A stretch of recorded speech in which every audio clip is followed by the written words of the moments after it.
Welcome to Kadampa podcasts. These podcasts offer practical solutions to daily challenges and help guide us to a happier and more peaceful state of mind. In each episode, you will find an extract from a teaching given by one of various Kadampa Buddhist teachers worldwide. All these teachings are inspired by the profound wisdom of Venerable Geshe Kelsang Gyatso Rinpoche, a Buddhist master for our time. We hope you enjoy listening. Today we're going to look at what happiness is. I thought we start there. What is happiness? Maybe we'll look a little bit at, why it's difficult, but we'll look at that more next week as well. So what is happiness?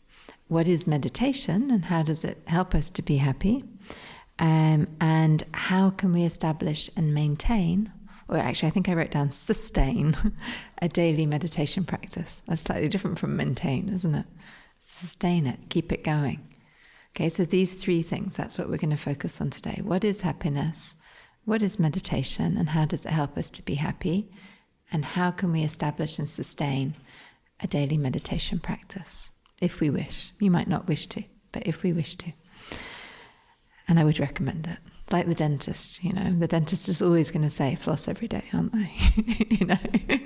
But we've got to make the decision ourselves. Yeah, because we always say yes, yes, yes, don't we, to the dentist. It's not until your teeth are like almost falling out or something that we're like, okay, I'm going to floss every day. So if we're wise, we will take good care of our mind. Just like if we're wise, we take good care of our body, we take good care of our teeth and so on. So let's start with happiness. What is happiness? This one, it sounds like, everyone knows what happiness is. Sounds like it should be obvious. So does anyone want to give me a definition of happiness? What do you think? Peaceful mind. Yeah, you've been coming for a while. What do you think, like on the street, if you were to ask people, what is happiness?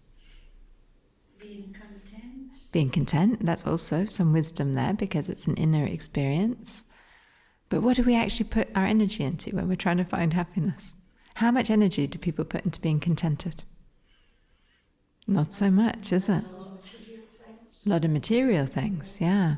People think happiness, I don't know if they think it, but it's such a deeply ingrained kind of cultural thing, isn't it? That happiness is out there. Even though when you actually sort of stop and think about it, it makes a lot of sense. People always say when they come to these classes, like it all makes sense, which is a good thing, I think, because it means it is true, really, if it's making sense. But it's not necessarily how we're living. Yeah, so happiness is a state of mind. And it's not rocket science, isn't it? I think, happiness is a state of mind. It's an inner experience. Now, I teach in Inverurie once a week. And I was in Inverurie on Friday, and this in the Giri Heritage Centre, which is run by volunteers. And I was chatting to one of the volunteers after the class. And I was actually talking about this course because I'm going to be teaching it there as well.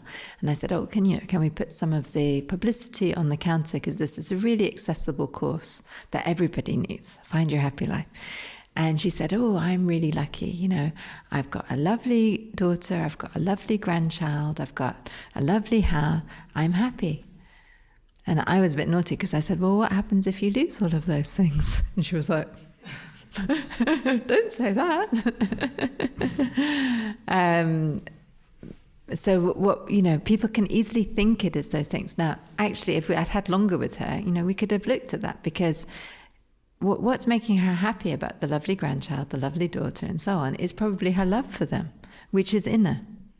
Yeah, the love. But if you get very attached and then something happens, you can be extremely sad. So we need to sort of make a distinction between which bits of the mind are making us happy and which bits of the mind are making us suffer. And also we need that kind of clear understanding that it's internal, not external. Now, because if we're unhappy, if we're really unhappy, even the person that we think makes us happy can't make us happy. Now, and they're like, what can I do? And probably we say to them, leave me alone. If we're really miserable, yeah, and there's our partner or there's our We want to be on our own, don't we? We don't, they can't make us happy. We need to process it and work it through and find our happiness again. So other people can only be like kind of, I would say, sort of like cooperative conditions for our happiness. But the real cause, if it's a state of mind, if happiness is a state of mind, the real cause has to be in the mind. Now this is quite actually profound if we live by this truth. Because almost all day long we're thinking, oh, I'm not quite happy, so I need a coffee. Or I need a cake. Or now I need lunch. And now I need to listen to something or watch something or do something. We're kind of constantly, this is what Buddha called changing suffering. We're trying to find happiness by like changing our suffering. Like we stand up too long, we want to sit down. Oh, happiness. Sit down for too long, we want to stand up.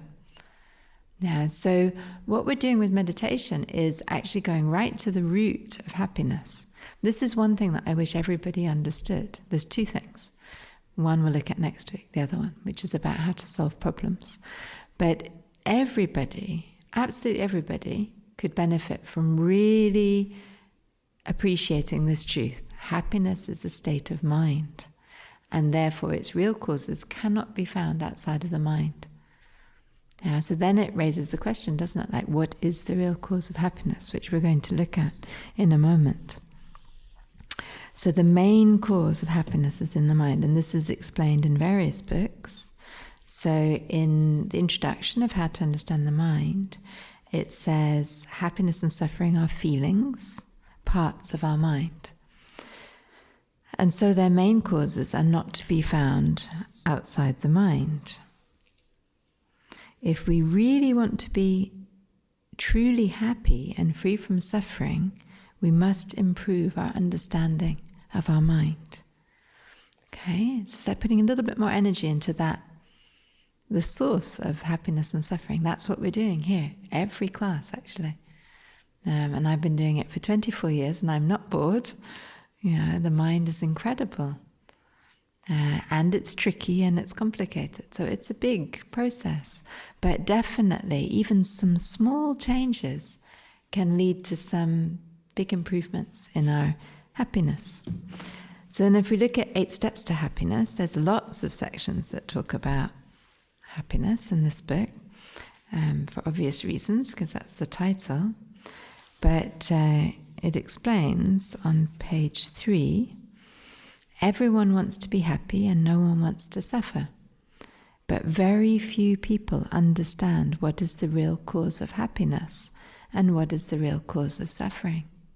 It's a little bit sad, isn't it? Everybody wants to be happy and free from suffering. And very few people understand the real causes of happiness and the real causes of suffering. We tend to look for happiness outside ourselves, thinking that if we had the right house, the right car, the right job, and the right friends that we like, we would be truly happy.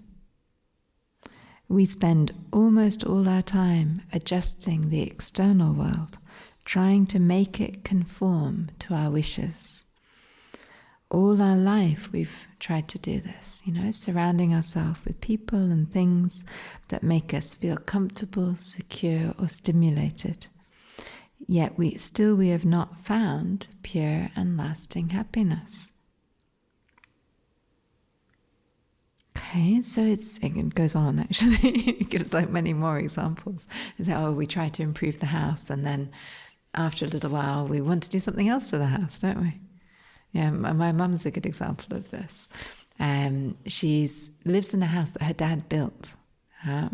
So she's got a lot of familiarity with this house. It's in Canada. And of course, understandable, you want to put your own mark on it, right? But now she's been living in it for about 35 years as an adult, I think. Maybe longer. Yeah, longer actually.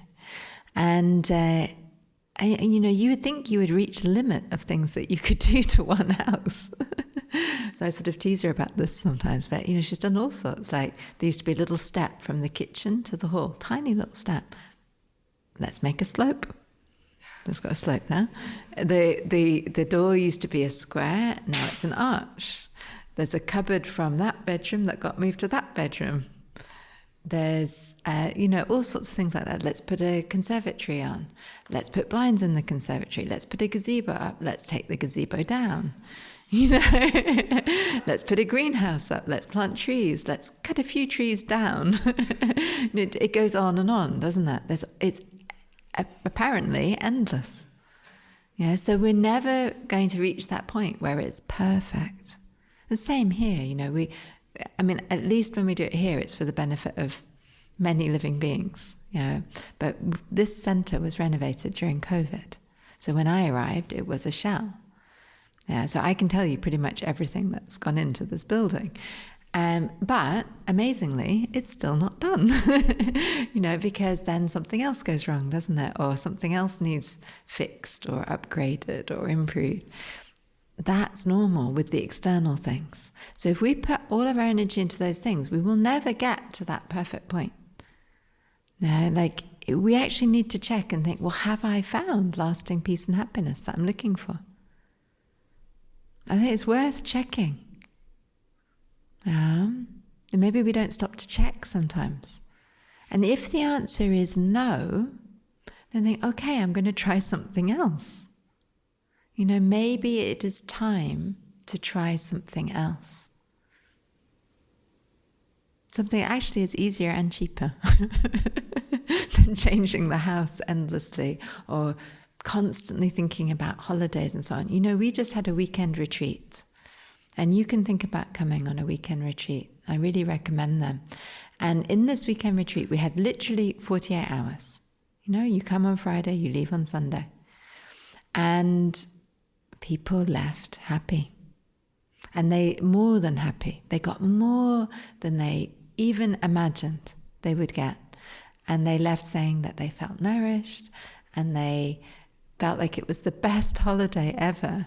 Actually a little bit of work, because you're creating many, many causes for peace in your mind. You're working on your mind. It is a bit of a work, but the result is incredible. It's a result that you can't get. You cannot buy. Now, you can't book a holiday that is going to give you that shine in your eyes and that feeling of lightness and happiness and joy that comes from cultivating the inner causes. So very, very affirming to see that. And there were quite a few people, actually, it was the very first thing they'd done. That was come on this retreat. And a few of them hadn't even realized that it was a completely silent retreat. They got a little bit more than they bargained for, but they enjoyed it. And some of them were even saying they wanted longer. They might not have come if they'd realized it was silent. And most of the retreats are not fully silent, but this one was completely silent.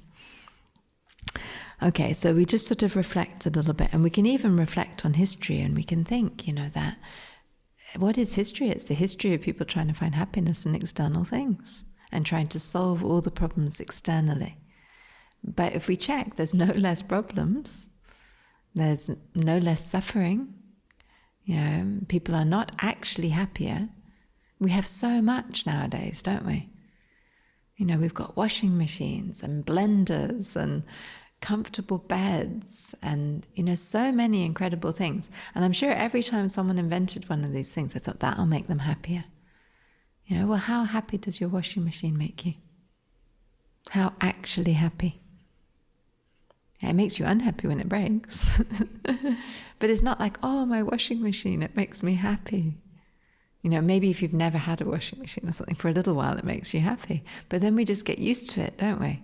And all these things that are supposed to save us time and give us more time, but we've not got any more time, have we? We're not more peaceful as a result. In fact, as it says here, as a result of unbridled pursuit of happiness from external sources, the result is that our planet is being destroyed and our lives are becoming more complicated and dissatisfying. We created the internet. Does that make anyone happy? It's useful sometimes, but does it actually make anyone happy? Or does it make our lives more complicated and make our minds overstimulated and sometimes anxious or even lonely and isolated from each other? So as it says here, it's time we sought happiness from a different source. I mean, we can actually think that to ourselves if we want. Like give yourself a little talking to. It's time I found happiness from a different source. And we can. And maybe we are. Happiness is part of the mind that experiences inner peace or peace of mind. So that's a good definition of happiness, actually. Because we say, okay, happiness has to come from, it's a feeling. So what exactly is it? It's a part of the mind that experiences peace of mind. So this is not what I call woo-hoo happiness. It's not a kind of excited happiness. It's a true happiness. It's close to contentment, actually. If you think about times when you have been truly happy, they are characterized by mental peace and a feeling of not needing anything. It might just be sitting on a bench, feeling utterly contented for a moment, looking at a beautiful view. It's not the view, it's the mental peace. It's the mental peace. And I can prove this to you because I once sat on a boat. Some of you know the story. And I was looking at the coast going by. I was on a boat between Denmark and Norway, where I used to teach in both those countries. And I was just enjoying, being peaceful and looking at the view. And there was a lady sitting next to me on the bench who was actually having a back massage from her husband. So she had lots of good things going on. She had the view, she had a massage, and she was being a little bit disgruntled with him, which wouldn't have helped her peace of mind because she was going up a bit, down a bit. So she didn't have a particularly contented mind. And after a little while, I was sitting there feeling really peaceful. And then I heard her say to her husband, "Oh, it's monotonous, isn't it?" And I was like, okay, she is not happy. It's not the externals, is it? So happiness is part of the mind that experiences peace of mind. So the real source of happiness must lie within the mind, not in external conditions. If our mind is pure and peaceful, we will be happy, regardless of the external circumstances. That's key. So wonderful then. You can be happy on a grey day. You can be happy on a sunny day. You can be happy when things are going your way. You can be relatively happy even when they're not going your way, if you train. You begin to have this ability. You can be happy when your body is cooperating with you. You can be peaceful and keep a happy mind when your body is not cooperating with you. We need to learn these things, actually, to preserve our peace of mind and to be relatively happy. Not woohoo happy, but relatively happy more and more of the time. And then it's wonderful because you can be happy for no reason at all. It's like the secret, the holy grail of happiness. I feel happy every day. I don't need a reason. You can be like that. I'm enjoying life. I'm happy. Of day-to-day happiness. And a big part of that is training our mind. And meditation is our tool for training the mind.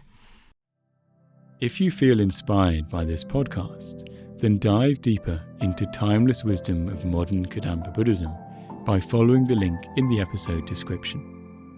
We look forward to reconnecting with you in the next episode of Kadampa Podcasts.